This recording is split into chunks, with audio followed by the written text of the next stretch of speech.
Good afternoon dear students.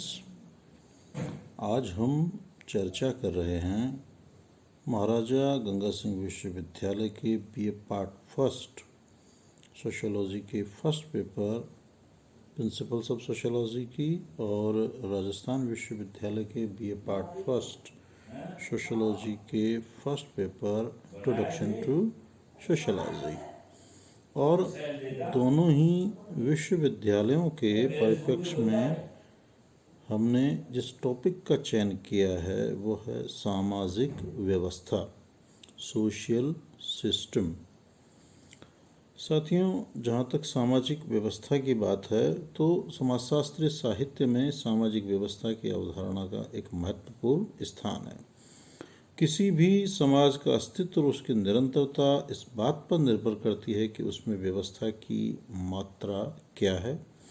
कभी भी कोई भी समाज अधिक समय तक अव्यवस्थित रहकर नहीं चल सकता। उसका विघटन एवं विनाश अवश्यंभावी है। स्वयं समाज का निर्माण ही सामाजिक संबंधों की व्यवस्था से होता है। व्यवस्थित सामाजिक व्यवस्था ने ही मानव को पशु जीवन से भिन्न कर प्रगति के पथ पर अग्रसर किया है।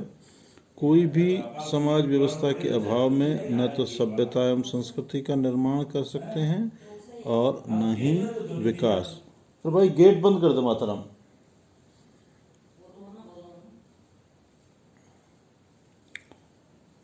सामाजिक व्यवस्था का अर्थ और इसके विभिन्न पक्षों को समझने से पहले हमें व्यवस्था को समझना होगा। व्यवस्था क्या है, व्यवस्था का क्या अर्थ है और व्यवस्था को विद्वानों ने किस रूप से परिभाषित किया है। Meaning of system. साधारणतः व्यवस्था का अर्थ विभिन्न इकाइयों के संगठन एवं एकता से लिया जाता है। व्यवस्था शब्द स्थिरता का नहीं वरन गतिशीलता एवं संतुलन का परिचायक है। उदाहरण के लिए जब हम संचार व्यवस्था, परिवार व्यवस्था, अर्थव्यवस्था आदि की चर्चा करते हैं तो हमारा उद्देश्य ये बताना होता है कि संरचना परस्पर संबंधित इकाइयों से बनी है जिनमें साम्यता, हार्मनी एवं एकीकरण, इंटीग्रेशन पाया जाता है और जिनमें साथ ही गतिशीलता है। इसी तरह से जब हम शरीर व्यवस्था, ऑर्गेनिक सिस्टम की चर्चा करते हैं तब भी हमारा उद्देश्य शरीर के विभिन्न अंगों एवं उनकी कार्य प्रणाली को प्रकट करना होता है। नेल्स एंडरसन अपनी पुस्तक डिक्शनरी ऑफ सोशियोलॉजी में व्यवस्था पे अपने विचार व्यक्त करते हुए कहते हैं कि संबंधित हितों या क्रियाओं का संकलन व्यवस्था है। थियोडोरसन ने अपनी पुस्तक a modern dictionary of sociology में व्यवस्था पे अपने विचार व्यक्त करते हुए कहा है कि अंतः संबंधित एवं परस्पर निर्भर अंगों से मिलकर बनने वाला संगठन जो एकता का निर्माण करता है व्यवस्था है। इस प्रकार किसी भी संरचना की इकाइयां जब परस्पर इस प्रकार से संबंधित हों कि वे एक प्रतिमान को प्रकट करती हों तथा प्रकार्यात्मक रूप से एक दूसरे को एकता में पिरोती हों तथा एक दूसरे को क्रियाशील एवं गतिशील बनाए रखती हों, तब हम उसे व्यवस्था की संज्ञा दे सकते हैं। कोई भी व्यवस्था कभी भी स्थिर नहीं रहती, कभी भी पूर्ण संतुलन नहीं होता और न पूर्ण रूप से उसका भविष्य ही संभव है। अगर इस ऊपर हमने जिस व्यवस्था के विद्वानों के विचारों की व्यवस्था पे जो हमने सामान्य अर्थ की बात की, अगर हम इसकी विशेषताओं की बात करें तो व्यवस्था में हम निम्न विशेषताएं देख सकते हैं, जिनमें पहला है प्रत्येक व्यवस्था की एक संरचना होती है जो अनेक उपव्यवस्थाओं एवं तत्वों या इकाइयों से मिलकर बनी होती है। दूसरा है, केवल इकाइयों या तत्वों के सम्मिलन से ही किसी व्यवस्था का निर्माण नहीं होता, वरन इकाइयों में क्रमबद्धता, संबद्धता एवं नियमितता पाई जाती है। अगली विशेषता की अगर हम बात करें तो व्यवस्था की इकाइयां परस्पर प्रकार्यात्मक रूप से एकता के सूत्र में बंधी होती है।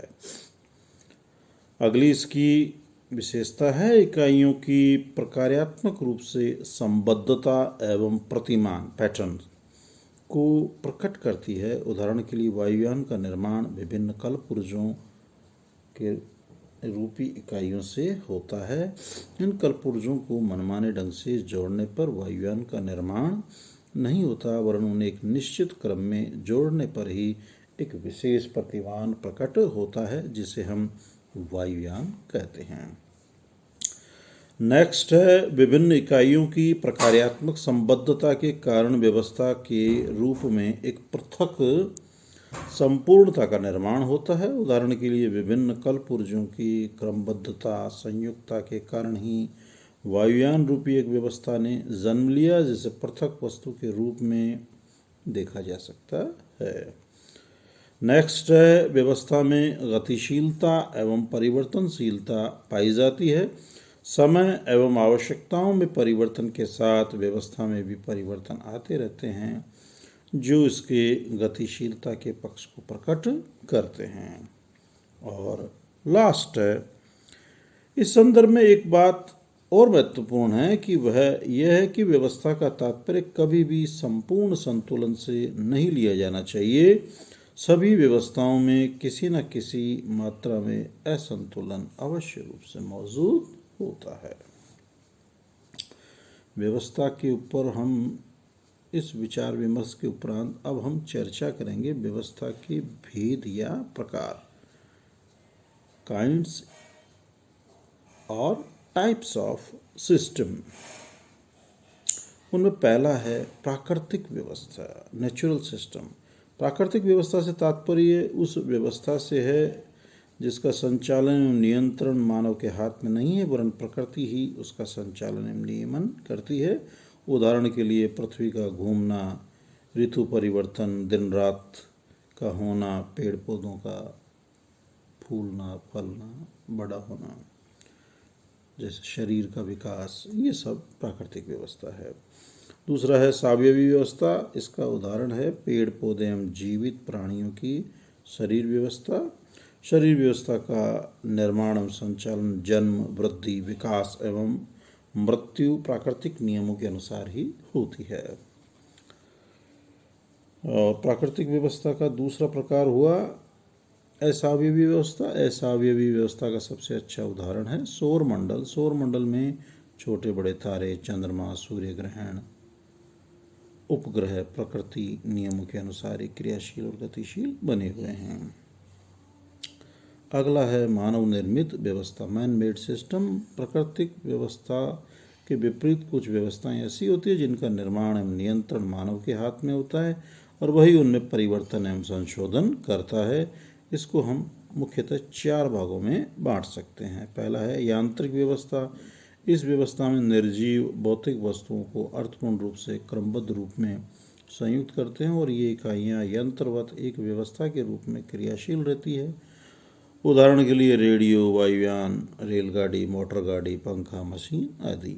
दूसरा है व्यक्तित्व व्यवस्था, पर्सनालिटी सिस्टम। व्यक्तित्व व्यवस्था का निर्माण शारीरिक, सामाजिक, सांस्कृतिक व मानसिक पक्षों से होता है। प्राणीशास्त्रीय शारीरिक लक्षण इसके आधार पर या बाह्य स्वरूप को कहे जा सकते हैं। दूसरी ओर सामाजिक, सांस्कृतिक एवं मानसिक विशेषताएं व्यक्तित्व के आंतरिक पक्ष के निर्माण में मौलिक हैं। और तीसरा है सांस्कृतिक व्यवस्था, कल्चरल सिस्टम। मानव ही संस्कृति का निर्माता है। पर्यावरण का ये सारा भाग जिसका निर्माण मानव ने किया है संस्कृति कहलाता है।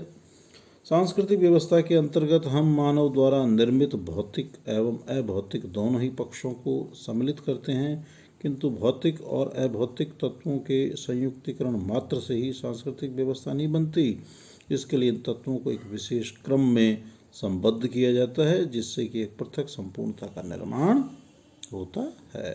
और अंतिम है सामाजिक व्यवस्था, सोशल सिस्टम।